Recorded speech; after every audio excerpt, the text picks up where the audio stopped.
بسم اللہ الرحمن الرحیم نحمدہ ونصلی علی رسولہ الکریم اما بعد فعن عائشة رضی اللہ تعالی عنہا قالت قال رسول اللہ صلی اللہ علیہ وسلم ما عمل ابن آدم من عمل یوم النحر احب الى اللہ من احراق الدم وإنه ليأتي يوم القيامة بقرونها وأشعارها وأظلافها وإن الدم لا يقوم من الله بمكان قبل أن يقع بالأرض فطيبوا بها نفسا أو كما قال رسول الله صلى الله عليه وسلم۔ محترم بھائیوں، بزرگوں اور دوستوں، اللہ تبارک و تعالی نے سیدنا حضرت ابراہیم علیہ نبینا علیہ الصلاۃ والسلام کو جن آزمائشوں کے اندر ڈالا اور اس میں وہ پورے کامیاب اترے، تو اللہ تعالیٰ نے ان کو انعامات سے نوازا، جس میں سب سے بڑا انعام یہ ہے انی جاعلک للناس اماما، کہ ہم تمہیں لوگوں کا امام اور پیشوا بنانے والے ہیں۔ چنانچہ سیدنا ابراہیم علیہ نبینا علیہ الصلاۃ والسلام کے بعد جتنے بھی نبی اس دنیا کے اندر آئے سب انہی کی نسل سے آئے، اور قرآن کی نزول کے زمانے میں مسلمانوں کے علاوہ جو دو بڑی قومیں تھیں، ایک یہود اور ایک نصارہ، یہ سب کے سب ابراہیم علیہ السلام سے اپنا رشتہ جوڑتی تھیں اور اس بات کے دعوے دار تھے کہ ہم سب ملت ابراہیمی کے اوپر فائد اور گامزن ہیں۔ یہ الگ بات ہے کہ ان کا صرف دعویٰ ہی دعویٰ تھا، اصل اس ملت کے اوپر قائم جو تھے وہ مسلمان تھے۔ سیدنا ابراہیم علیہ السلام سے جب اللہ تعالیٰ نے یہ خدمت لی کہ ان کو بیت اللہ کو تعمیر کرنے کا شرف عطا فرمایا اور ان کو معمار بننے کا شرف حاصل ہوا، یہ بہت بڑی سعادت کی بات۔ حضرت ابراہیم علیہ السلام اپنے صاحبزادے حضرت اسماعیل علیہ السلام کے ساتھ اللہ کے گھر کی تعمیر کر رہے تھے اور انہوں نے دعا مانگی تھی، ربنا تقبل منا انک انت السمیع العلیم، اے اللہ اس خدمت کو تو ہماری طرف سے قبول فرما لیجیے۔ یعنی آپ کی توفیق سے یہ کام ہوا ہے جو ہمارے لیے شرف کی بات ہے، لیکن اصل تو قبولیت ہے۔ آگے دعا مانگی ہے، ربنا وجعلنا مسلمین لک، اے پروردگار ہمیں اور ہمارے بیٹے اسماعیل کو اعلیٰ درجے کا فرما بردار بنا دیجیے، ومن ذریتنا امۃ مسلمۃ لک، اور ہماری نسل ہماری اولاد میں سے بھی ایک جماعت ایسی ہو جو آپ کی اعلیٰ درجے کی فرما بردار ہو۔ یہاں ایک نبی اللہ تعالیٰ سے اس بات کی دعا کر رہا ہے ہمیں مسلمان بنا دیجیے، تو کون کس درجے کا اسلام ہے کہ نبی بھی اس کو دعا مانگ رہے ہیں۔ اصل میں یہاں اسلام سے مراد یہ ہے حکم ربانی کے سامنے، حکم الہی کے سامنے اپنے گردن کو جھکا دینا، کہ اللہ کا جس وقت میں جو حکم بھی ہماری طرف متوجہ ہو بے چونے چرا نہ ماننے کا تو سوال ہی پیدا نہیں ہوتا ہے، نفس اس کے اندر تعویل بھی نہ کرے، بلا تردد اپنے سر کو جھکا دے اور حکم کی تعمیل کے لیے تیار ہو جائے اور اپنی طرف سے پوری کوشش صرف کر ڈالے۔ تو ابراہیم علیہ السلام کا جو مزاج تھا قربانی والا، حکم ربانی کے سامنے اس کو نہ دیکھنا کہ حالات کیسے ہیں، اپنے سر کو جھکا دینا اور اس حکم کی تکمیل کے لیے اپنے سارے وسائل اور ساری کوشش کو اس کے اندر لگا دینا اور صرف کر دینا، یہ مزاج تھا اور اللہ تعالیٰ سے اسی مزاج کو مانگا تھا۔ اور جس امت کی دعا فرما رہے ہیں وَمِن ذُرِّيَّتِنَا أُمَّةً مُسْلِمَةً لَكَ، کہ ہماری نسل میں سے ایک امت ہو، ایک جماعت ہو جو اسی مزاج کی ہو، قربانی والی مزاج کی کہ حکم خداوندی کے آگے اپنے سروں کو جھکا دے۔ اس سے مراد بالاتفاق یہ امت مسلمہ ہے جس کی مقدار سر فہرست حضرات صحابہ کرام رضوان اللہ تعالیٰ علیہ اجمعین کی مقدس ترین جماعت، کہ انہوں نے اللہ کے حکم کے آگے صرف یہی نہیں اپنی خواہشات کو قربان کر دیا، اپنے جذبات کو قربان کر دیا، اپنی ضروریات تک کو قربان کر دیا، تو اللہ تعالیٰ نے انہیں بھی اپنی رضا کا پروانہ عطا فرمایا، رضی اللہ عنہم و رضوا عنہ۔ یہ وہی امت ہے، لیکن آج امت اس قربانی کی مزاج سے بہت دور جا چکی ہے۔ وہ قربانی تو کیا، فرائض تک کو پورا کرنے کے لیے، اللہ کے احکام کو پورا کرنے کے لیے اپنی خواہشات کو بھی چھوڑنے کو تیار نہیں،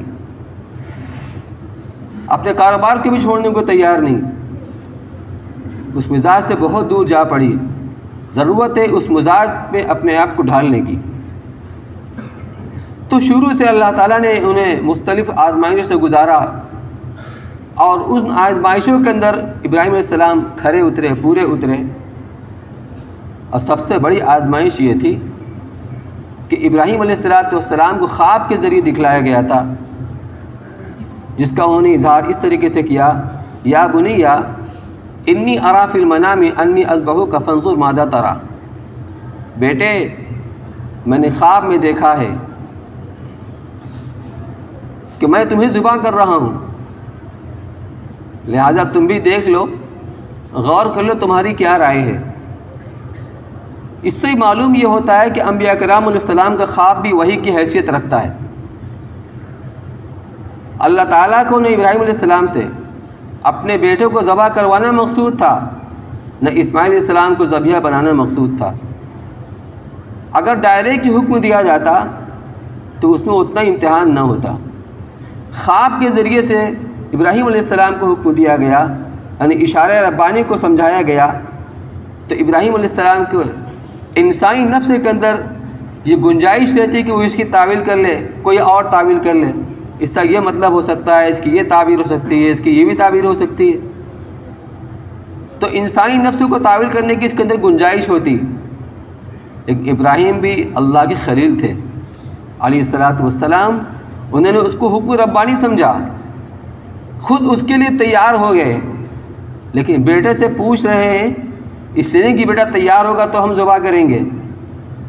مطلب یہ ہے انبیاء کرام علیہ السلام بھی اپنی قوموں کو جب کوئی حکم دیتے ہیں تو ان کی ذہن سازی کرتے ہیں تاکہ عمل کرنے والا خوش دلی سے اس عمل کو کرے،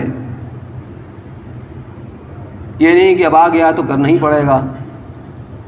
تو بیٹا بھی کس کا تھا؟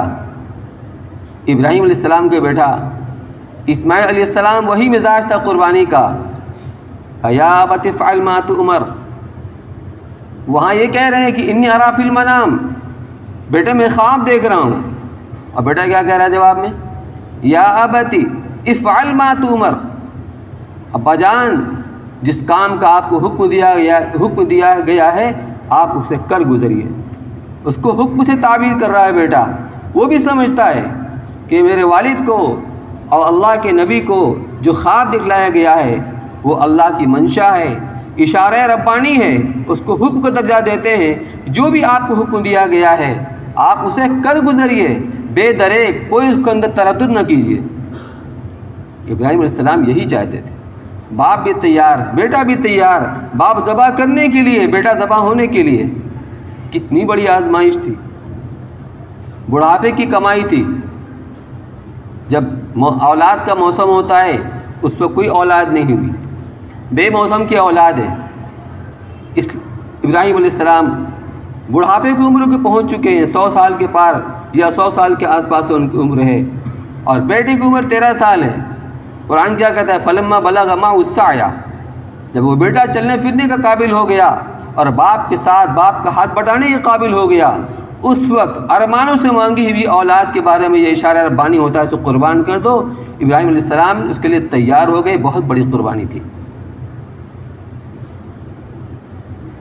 فلما اسلم وتلہ للجبین، جب دونوں کے دونوں باپ اور بیٹے، باپ ذبح کرنے کے لیے، بیٹا ذبح ہونے کے لیے تیار ہو گئے۔ یہاں بھی اسلم آیا ہے اسلام سے، اپنے گردن کو جھکا دیا اس حکم کے آگے، وَتَلَّهُ الْجَبِينَ، اور پیشانی کے بل ان کو کروٹ لٹا دیا ذبح کرنے کے لیے، وَنَادَيْنَاهُ أَن يَا إِبْرَاهِيمُ، اور ہم نے آواز دیا کہ اے ابراہیم قَدْ صَدَّقْتَ الرُّؤْيَا، جو خواب تم کو دکھلایا گیا تھا تم نے اس کو پورا سچا کر دکھایا، خواب میں یہی دکھلایا گیا تھا، گویا تم ذبح کر رہے ہو، اپنی کوشش میں تم کامیاب ہو۔ آگے فرمایا وَفَدَيْنَاهُ بِذِبْحٍ عَظِيمٍ، ہم نے اس کے بدلے میں ایک بڑی قربانی ہمیں عطا فرمائی تھی۔ اللہ تعالیٰ اس کی فدیہ میں، اس کے عوض میں کچھ اور عبادت بھی دے سکتے تھے، نماز ہے، روزہ ہے، صدقہ و خیرات ہے، کچھ بھی دے سکتے تھے، لیکن اللہ تعالیٰ نے فَفَدَيْنَاهُ بِذِبْحٍ عَظِيمٍ، ہم نے ایک بڑی قربانی اس کے بدلے میں عطا فرمائی۔ جب حضرت ابراہیم علیہ السلام جب آسمان کی طرف دیکھتے ہیں، نگاہ اوپر اٹھاتے ہیں تو حضرت جبریل علیہ السلام جنت سے مینڈا لے کر کھڑے ہوتے ہیں قربانی کے، یہ ہے وہ ذبح عظیم۔ بعض روایت سے معلوم ہوتا ہے کہ وہی مینڈا تھا جس کی قربانی آدم علیہ السلام کے چھوٹے بیٹے حابیل نے پیش کی تھی، اور وہ عند اللہ مقبول ہو گیا تھا، اسی مینڈے کو دیا گیا تھا قربانی کرنے کے لیے، چنانچہ ابراہیم علیہ السلام نے اس کو قربانی کی۔ میرے بھائی اور بزرگوں، یہ قربانی اپنے جذبات کی قربانی ہے، اپنے اولاد کی قربانی ہے، اپنے سب سے محبوب ترین چیز کی قربانی ہے، یہ کوئی رسم کی تکمیل نہیں ہے۔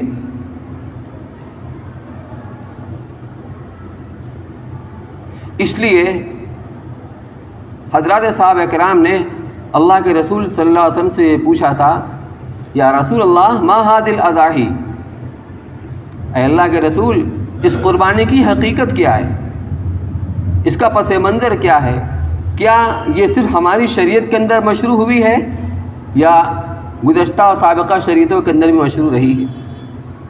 ما هذه الاضاحی یا رسول اللہ، اس قربانی کی حقیقت کیا ہے، اس کی تاریخ کیا ہے؟ تو فرمایا سنت ابیکم ابراہیم علیہ السلام، یہ تمہارے جد امجد حضرت ابراہیم علیہ السلام کی سنت ہے، ان کا جاری کردہ طریقہ ہے اللہ کے حکم و اشارے سے۔ اور حکم کیا ہے؟ ان اتبع ملت ابراہیم حنیفہ، کہ آپ ملت ابراہیم کی آپ پیروی کیجئے، ان کی اتباع کیجئے۔ تو پچھلی شریعت کے اندر جو بھی احکامات مشروع رہے ہیں اور اس شریعت کے اندر قرآن میں اللہ نے اس کو حکم دیا ہے، تو اس بنیاد پر ہم اس کے پابند ہیں کہ اللہ نے ہمیں اس کا حکم اس قرآن کے اندر دیا ہے، اگرچہ پچھلی شریعتوں کے اندر رہی ہو۔ چنانچہ روزہ بھی پچھلی شریعتوں کے اندر تھی، نماز بھی تھی، صدقہ و خیرات بھی تھا، اسی طرح قربانی بھی تھی۔ سنت ابیکم ابراہیم علیہ السلام، تمہارے جد امجد حضرت ابراہیم علیہ نبینا علیہ السلام کی سنت، ان کا جاری کردہ طریقہ ہے۔ پھر پوچھا فما لنا فیہا یا رسول اللہ، اللہ کے رسول ہمیں اس میں کیا ملے گا، ثواب کیا ملے گا؟ حضرات صحابہ کرام کی نگاہ ہر وقت آخرت کے اوپر ہوتی تھی۔ ابھی روایت آئے گی فضائل سے متعلق۔ طبیعتوں کے اندر اللہ نے بخل کو رکھا ہے، یہ لالچ کو رکھا ہے، حرص کو رکھا ہے۔ طبیعتیں اپنے محبوب چیزوں کی طرف لپکتی ہیں، متوجہ ہوتی ہیں۔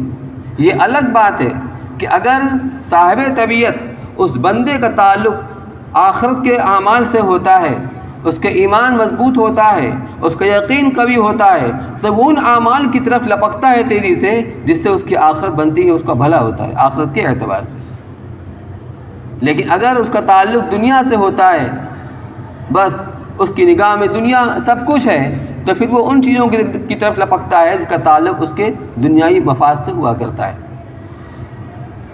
تو صحابہ کے پوچھنے کا مقصد یہ تھا کہ آخرت کے اعتبار سے ہمیں اس میں کیا ملے گا؟ فما لنا فیہا یا رسول اللہ، ہمیں ثواب کیا ملے گا؟ تو فرمایا بکل شعرۃ حسنہ، ہر بال کے بدلے میں ایک نیکی۔ اب ظاہر سی بات ہے، وہ جانور کی قربانی کی جاتی ہے، اس میں اونٹ بھی ہے، اس میں گائے بھی ہے، بھینس بھی ہے، بکرا بھی ہے اور بھیڑ بھی ہے، مینڈا۔ تو بال جو ہوتا ہے جس کو شعر کہتے ہیں عربی کے اندر، وہ بکری کے پشت کے اوپر ہوتا ہے، بکری کے بدن پر ہوتا ہے۔ کتنا ہوتا ہے اگر ہم شمار کرنا چاہیں تو ہم شمار نہیں کر سکتے۔ اس کا مطلب یہ ہے جس طرح بے شمار بال بکری کے بدن کے اوپر، اس کے پشت کے اوپر ہوتا ہے، اسی طرح اللہ تعالیٰ اس عمل کے نتیجے میں اگر عمل مقبول ہوا بے شمار ثواب عطا فرمائیں گے، ہر بال کے بدلے میں ایک نیکی۔ اونٹ کے بال کو عربی کے اندر وبر کہتے ہیں، وبرن، اور مینڈے کے پشت پر جو بال ہوتا ہے اس کو کہتے ہیں صوف، جس کا ترجمہ اردو کے اندر اون سے کیا جاتا ہے، اون، اس کو اون بنایا جاتا ہے۔ تو حضرات صاحب اکرام کو بڑی حیرت ہوئی، اتنا ثواب! تو فوراً انہیں پلٹ کر سوال کیا کہ یا رسول اللہ، یعنی قربانی تو بکری کی بھی ہوتی ہے، بھیڑ کی بھی ہوتی ہے، تو فصوف یا رسول اللہ، جب بکرے کے بدن پر جو بال، اس کے بقدر جب نیکیاں ملتی ہیں تو پھر معاملہ بھیڑ کا جو جب سامنے آتا ہے تو اس کے اوپر کتنا ثواب ملے گا، وہاں تو بے شمار اس کے اون ہوتے ہیں، اس کے ریشے ہوتے ہیں۔ تو فرمایا بکل شعر من الصوف حسنۃ، کہ اس اون کے ہر روئے کے بدلے میں ایک نیکی ملے گی، اتنی نیکی ملتی ہے۔ اب آپ گزشتہ جمعہ جو بات ہوئی اس کو سامنے رکھیے کہ اللہ تعالیٰ کو ان 10 دنوں کے اندر، عشر ذی الحجہ کے اندر جو نیک عمل کیا جائے گا اتنا محبوب ہے جتنا سال کے اور دنوں کے اندر نہیں ہے۔ لیکن اس میں کسی عمل کی تعیین اور تحدید نہیں ہے کہ یہی عمل، جو بھی عمل صالح ہے، وہ نماز بھی نوافل بھی ہو سکتی ہے، وہ روزہ بھی نفل ہو سکتا ہے، وہ صدقہ خیرات بھی ہو سکتا ہے، وہ ذکر تلاوت بھی ہو سکتی ہے، وہ ہر نیک کام اس سے مراد ہو سکتا ہے۔ لیکن جو میں نے شروع میں روایت پڑھی ہے، اس روایت کو نقل کرنے والی عائشہ صدیقہ رضی اللہ تعالیٰ عنہ فرماتی ہیں کہ اللہ کے رسول صلی اللہ علیہ وسلم نے ارشاد فرمایا، ما عمل ابن آدم من عمل یوم النحر احب الی اللہ من احراق الدم، کہ قربانی والے دنوں کے اندر، نہ پہلے نہ بعد میں، جو قربانی کا ایام ہے، یوم النحر کہتے ہیں بقرعید کی 10 تاریخ کو، لیکن قربانی کا ایام 10 کے علاوہ 11 اور 12 کو بھی ہیں۔ تو جو قربانی کا ایام ہے جن میں جانوروں کی قربانی کی جاتی ہے، ان قربانی کے دنوں میں ابن آدم کا کوئی بھی عمل اللہ تعالیٰ کو قربانی سے زیادہ محبوب نہیں ہے۔ من احراق الدم، احراق کہتے ہیں خون بہانے کو، مراد یہاں قربانی کرنا ہے جانوروں کی۔ اب اس کا رشتہ جوڑیے وہاں سے، یہ قربانی کیا ہے؟ وہ فدیہ ہے۔ حضرت ابراہیم علیہ السلام نے اپنے بیٹے کو اللہ کی راہ میں ذبح کرنے کے لیے، قربان کرنے کے لیے اپنی سے پوری کوشش صرف کر دی تھی، یہ اس کا فدیہ ہے۔ تو اللہ تعالیٰ کو وہ اخلاص، وہ عمل اتنا پسند آیا کہ قیامت تک کے لیے اس کو مشروع کر دیا کہ یہ وہ قربانی ہے۔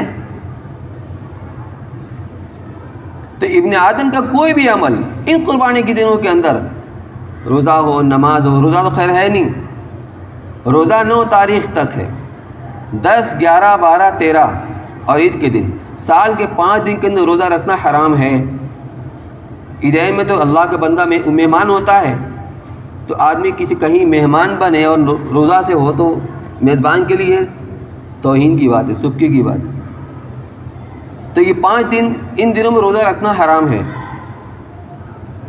تو اب نماز ہے، صدقہ و خیرات ہے، تلاوت ہے۔ پہلے بھی بات میں نے عرض کی تھی، بعض لوگوں کے ذہنوں میں بات آتی ہے، جانور لاؤ، پھر خدمت کرو، پھر اس کو قربانی کرو، پھر یہ کرو وہ کرو، مشقت، تو کیوں نہ ہم اتنا ہی پیسہ صدقہ خیرات کر دیں؟ وہ ثواب کہاں سے ملے گا؟ کون؟ جو ابھی میں آپ کو سامنے بتا رہا ہوں کہ قربانی کے دنوں میں اللہ تعالیٰ کو ابن آدم کا کوئی بھی عمل قربانی کے جانور کو قربان کرنے سے، خون بہانے سے زیادہ محبوب نہیں ہے۔ وَإِنَّهُ لَيَأْتِي يَوْمَ الْقِيَامَةِ بِأَشْعَارِهَا بِقُرُونِهَا وَأَشْعَارِهَا وَأَظْلَافِهَا، قیامت کے دن یہ جانور اپنے بالوں سمیت آئے گا، اپنے کھر سمیت آئے گا، اپنے سینگ سمیت آئے گا۔ یعنی جو چیز آدمی بیکار سمجھ کر پھینک دیا کرتا ہے، سینگ کس کام کی، اس کے بال کس کام کے، اس کا کھر کس کام کا، فرمایا کہ وہ بھی قیامت کے دن نامہ اعمال کے اندر، ترازو کے اندر ان تمام چیزوں کے ساتھ اس کو تولا جائے گا، اس کے وزن کو بڑھایا جائے گا۔ ایسا زبردست عمل ہے۔ تو جب یہ فرمایا، آگے فرمایا وَإِنَّ الدَّمَ لَيَقَعُ مِنَ اللَّهِ بِمَكَانٍ قَبْلَ أَن يَقَعَ بِالْأَرْضِ، خون کا قطرہ گرنے سے پہلے جب بندہ قربانی کے لیے اپنے آپ کو تیار کر لیتا ہے چھری لے کر کے، تو قربانی ابھی کرتا بھی نہیں ہے کہ خون کا قطرہ گرنے سے پہلے اللہ تعالیٰ کی قبولیت کو حاصل کر لیتا ہے۔ جب اتنا اجر و ثواب، اتنا بڑھا ہوا عمل ہے، تو آپ نے فرمایا فطیبوا بہا نفسا، اس قربانی کے ذریعے سے اپنی جی کو خوش کیا کرو۔ مطلب یہ ہے خوش دلی سے اس عمل کو کیا کرو، یہ نہیں کہ اب تو کرنا ہی پڑے گا، اب تو واجب ہے۔ نہیں میرے دوستو، پس منظر سامنے ہوگا تو آدمی کے جذبات، پھر جذبہ یہ ہوتا ہے میں اپنے اللہ کے حکم پر اللہ کے لیے اچھی سے اچھی قربانی پیش کروں۔ اس جذبے سے اچھا فربہ جامع خریدنا یہ مطلوب اور محمود ہے۔ بہرحال یہ قربانی کا عمل قربانی کے دنوں میں اللہ کو انتہائی محبوب ہے، لیکن ہمیں اس میں اس چیز کو بھی نظر انداز نہیں کرنا ہے کہ ہمارے عمل سے کہیں کسی کو تکلیف نہ ہو۔ اب چونکہ گھروں میں جگہ اتنی نہیں ہوتی ہیں، گلی گلی کے اندر قربانی ہوتی ہے بڑے کی، ٹھیک ہے، قربانی ہوئی، اس کے بعد مسئلہ صفائی کا ہے، تو صفائی ستھرائی کا اتنا اہتمام کیا جائے کہ کسی بھی راہگیر کو تکلیف نہ ہو۔ یہ جانور باندھنے کے اندر بھی گندگی جو ہوتی ہے، تو اس جانور کو پالنے والا، اس کو لانے والا، اس کو کوشش کرنی چاہیے کہ اپنی ذات سے اتنی صفائی کا اہتمام کرے کسی دوسروں کو تکلیف نہ ہو۔